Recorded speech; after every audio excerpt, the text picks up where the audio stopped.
Barbecue, for me, top three favorite food, like top three easily. I just love the flavor, the flavors you get from the different meats, whether it's brisket, burger, chicken, like pork. It's just, oh, it just works so well. And America, I think, is probably, if not the best country for barbecue, it's got to be in the top three. Like, I think Brazil's got really good barbecue as well, but yeah, America just does it so well. And a state like South Carolina, southern state, there's going to be so many places where you can get really good, high quality barbecue. So to be the best in South Carolina, it's got to be something special. I have a very different definition of barbecue. Carolina barbecue is always pork, lots of mustard, a little bit of vinegar. I miss eating Chinatown style barbecue, the ones I used to get in Flushing, Queens. The hanging meats in the window, the roast ducks, the crispy whole pork, the soy sauce chicken. That's my definition of barbecue. I also want to showcase Carolina style barbecue, so incorporating smoke into Chinatown style barbecue. So that's how King BBQ was born.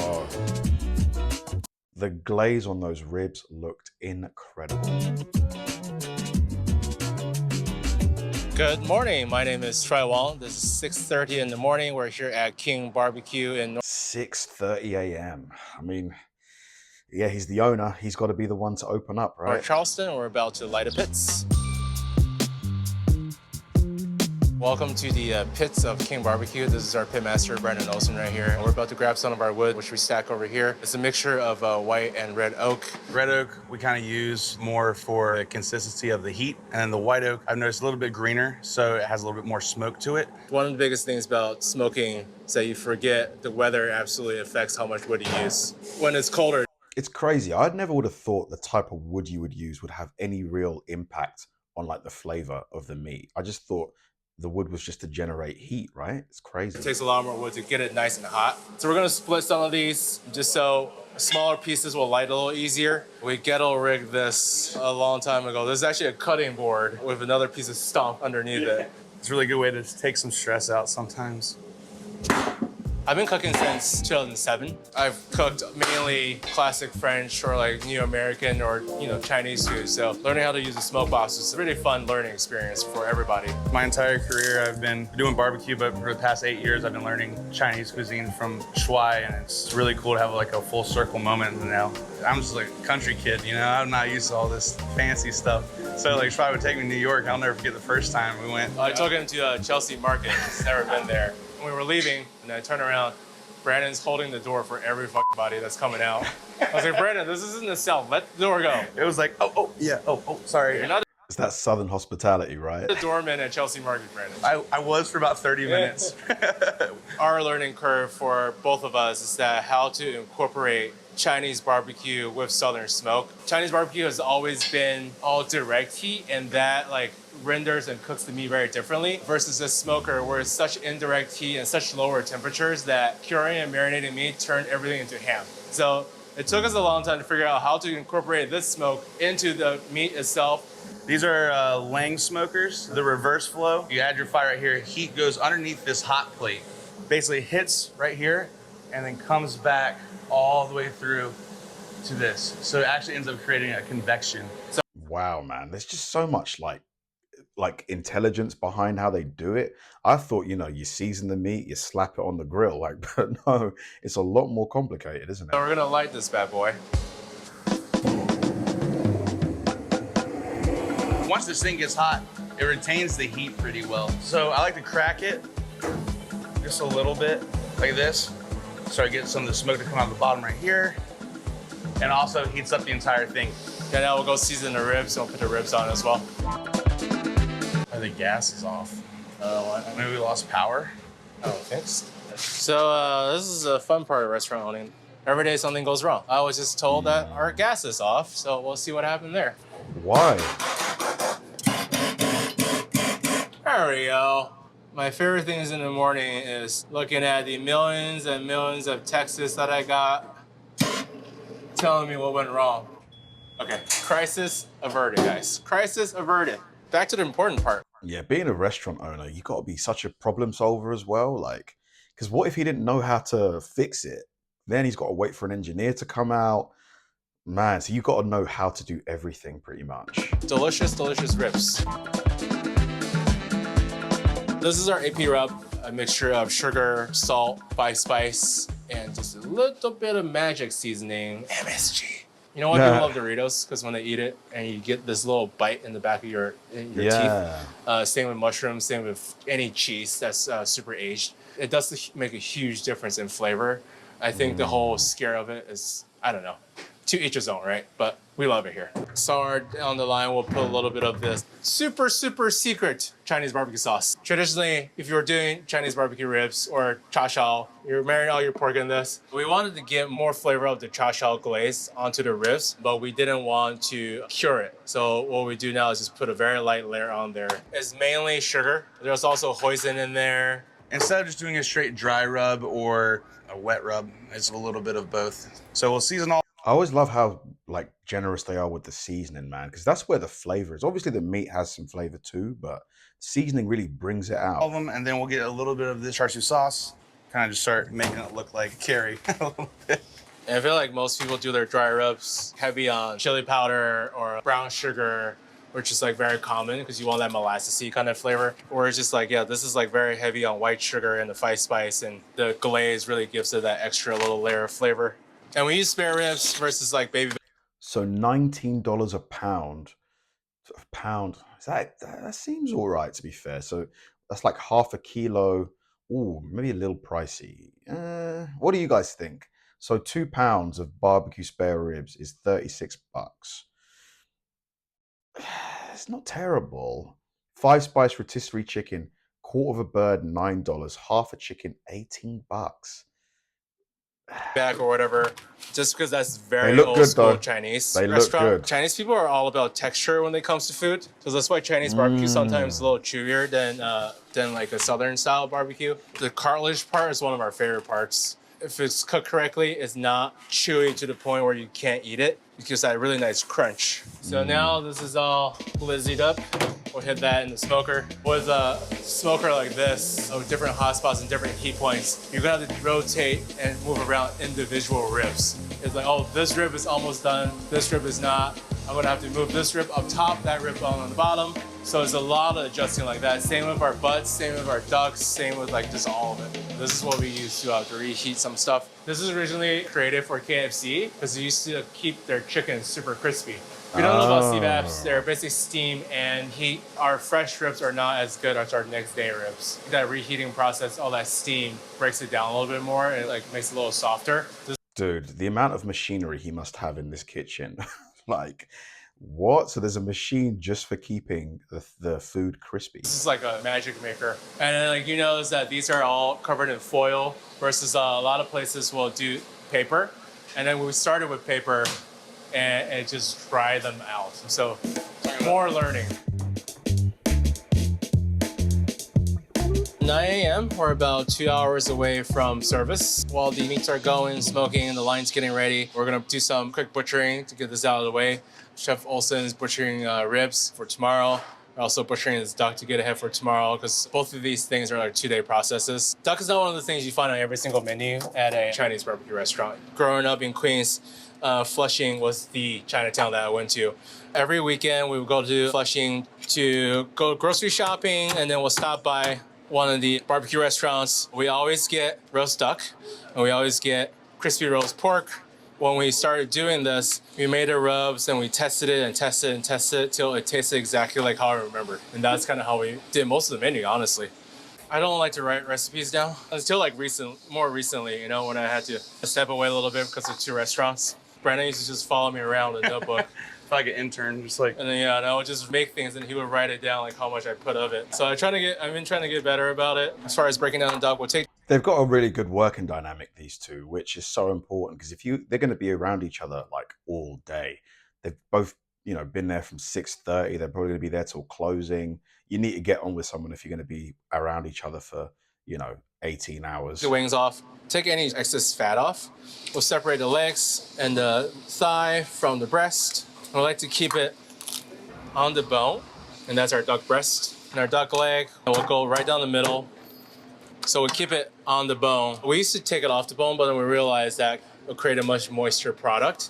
and that's what we kind of want on the end. We used to do it whole, and then we found out that, oh yeah, the breast will be cooked and the leg will be under, or the legs will be cooked and the duck breast will be overcooked. But you only learn when you fail. That's the life lesson everyone needs to learn. Failing is great. I fail all the time. No losses, only lessons. Wow, look at those ribs. I mean, the brisket. We're about to prep our special today. What we're doing today for a special is kind of our version or take on a BLT. I try to hit on my specials always something fatty, creamy, acidic, crunchy, and heat. We had these bellies cured for 10 days, and then we smoked it nice and low and slow till it's super tender. And then these gorgeous heirloom tomatoes we got from Grove, Carolina. Those tomatoes, look at the size of them. And they're orange. Tomato skin is one of the biggest things that dulls your knife out. So if you don't have a super sharp knife, I honestly use like a serrated. It just makes everybody's life a lot easier. We don't always necessarily do specials that are Chinese. One of my favorite sandwiches is BLT, so we'll just make a really good BLT. And then sometimes we'll try to keep it very Asian. We'll do like a soy sauce chicken. Again, oh my God, just take one. Like, wow, look at this. Okay, so we'll go on to slicing our belly. We want to make BLT, but we didn't want to put just like standard bacon on there. We still kind of want to give that same feel. So it's like slightly more cured. It's a little more saltier, but then you get like that nice still tender belly you would get from like a regular smoked pork belly. We have all this belly sliced, tomato sliced, and then we'll pick this back up around 10 a.m. for lineup so everyone can try the special. It's about 10:15. Typically that's what I do around every day around this time is I'll put up the special. I'll do social media stuff. It's like one of those costs that you either spend a ton of money on. This guy's a grinder, man. Like, 10:15, he's been working for almost 4 hours already. And it's like, there's no dip in like enthusiasm or anything. Yeah, he's grinding. Social media for someone else to do it for you, or you just do it yourself because you're a small business. That's us. So this is my wife, Corey Wong, and also boss bitch lady. She's literally the only reason why this restaurant hasn't fallen apart yet. Hold this for me. So bun, tune, delicious pieces of pork belly, lettuce, big old piece of mater, mayonnaise, top bun, squish moment. That's good. Funsies. I would devour that within 3 bites. 3 bites and that would be gone. Gone. And it's now 11 o'clock, guys. We're gonna try to crank out some of this shrimp toast right before service. Just kind of get ahead for the day. You never know how much these bad boys we sell. This is probably one of our most popular items. I came up with this dish when I was like super stoned. I was like, oh man, it'd be really freaking good right now. Shrimp toast. And I was like, oh, it'd be really freaking good right now. Filet-O-Fish. So what we came up with was this combination of Filet-O-Fish and shrimp toast slider. It's a piece of deep fried shrimp toast in between 2 slider buns, tartar sauce, dill pickles, white onions. It's literally one of my favorite bites here. If you guys have not tried a Filet-O-Fish from McDonald's, you need to try it, man. It's one of the best sandwiches you can get from there. The sauce, the tartar sauce is, So we start with some local North Carolina shrimp. They're peeled and deveined. Give it a really rough chop. You will still want kind of a shrimpy bite, so just give it a quick couple of pulses. For the longest time, it didn't have all the tartar sauce or pickles or onions. We weren't sure what the sauce we want to do. We did a little bit of sweet and sour for 1 minute. I was like, well, that doesn't really work well. And we just realized, yeah, fried fish and tartar sauce is so good. Why fix something that's not broke? My mom always made filling by hand. She never used any kind of machine because you get a better feel of the filling and how much is emulsified with your hand. So now we'll put them on sandwich bread. So what we got here is just really, really crappy white bread. It has to be authentically shitty. When I was talking to our purveyors, I was like, I don't want anything fancy. I want the shittiest white bread you have. wow, generous amount of shrimp. Very nice. And we'll just take a tiniest bit on the other side too. What we call it shrimp glue will help it adhere together. So we make about almost 100 sandwiches every time we do this prep work. We'll go through that in about 2-3 days. And so 100 sandwiches yields about 400 sliders. My biggest thing with making sandwiches is always spreading every single ingredient on that sandwich edge to edge. This ensures that every single bite of the sandwich is exactly the same. You're like, what's next? Shrimp toast is ready. Not. Government cheese. When you eat Filet-O-Fish, there's always a piece of shitty yellow cheese that's on there that's barely melted. It's like very significant part of a Filet-O-Fish, right? He's not wrong. It has to be like you know, almost plasticky in terms of consistency. So we're like, we have to put cheese on there. I call it government cheese because when I was growing up, we were super poor. We had like food stamps. We had to get cheese from the government. And that was one of the options that was available, was shitty American cheese, because it's one of those cheeses that kind of melts, but not really. So that's pretty much it. And then we'll cut this in 4 when we finish all of this. And then each little square will be 1 sandwich. About 4.5, 5 hours into the smoking process. Wow. As I've been smoking the ribs, I've been rotating them, trying to get that even heat through everything. So I started doing 1 rotation. These were originally on the top, if you can tell. Wow. Just look at the bend on them and the color. Oh my God. How the color's already starting to change a little bit, getting that amber color on them. I'm gonna glaze some ribs here in a second. So these are the ones from yesterday. So the big thing is checking our consistency on these guys. And you can see right here, all that moisture and fat from the pork is contained in the foil, and that's a big thing. And then we have all that sauce that's in there that's also getting right back into the meat. It bends, but it doesn't break. That's how you know it's good. It can fly. That's moist. Since it was sitting in moisture, you try to glaze it out, all the glaze will just fall right off. But you let it sit, let it dry. The color is just ridiculous on it. This like reddish, burgundy, brown. Oh my God. You just know the flavor is going to be on point. For a quick second, be able to get that glaze on there easier. Whenever you take another fleshing, a lot of the char siu would have this almost like a candy coating on the outside. And so what we're trying to do is with these ribs is still have the integrity of awesome tender ribs, but also trying to get that crunch that you would normally get from the maltose coating the outside of the ribs. Yeah. So that's why we glaze it the way we do. We'll get this in the hot box. You can see a lot of that moisture is dried out. So this is the same exact glaze that we use for when we wrap the ribs and when we season the ribs as well. So if you ever see like a traditional Chinese barbecue restaurant, you ever see them take the cha shao pork out of the roaster, you'll see that what they immediately do is dip it in a big vat of that and let it hang. Give it a quick torch just to kind of get that caramelization on there. We'll hand this over into the case and they're ready to go.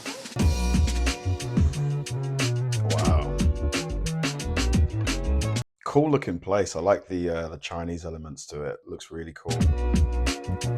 We're about to start our service. Unfortunately, you guys have to get out of here. You don't have to go home, but you can stay here. So, dude, I want to eat here so bad. I love like everything I saw here.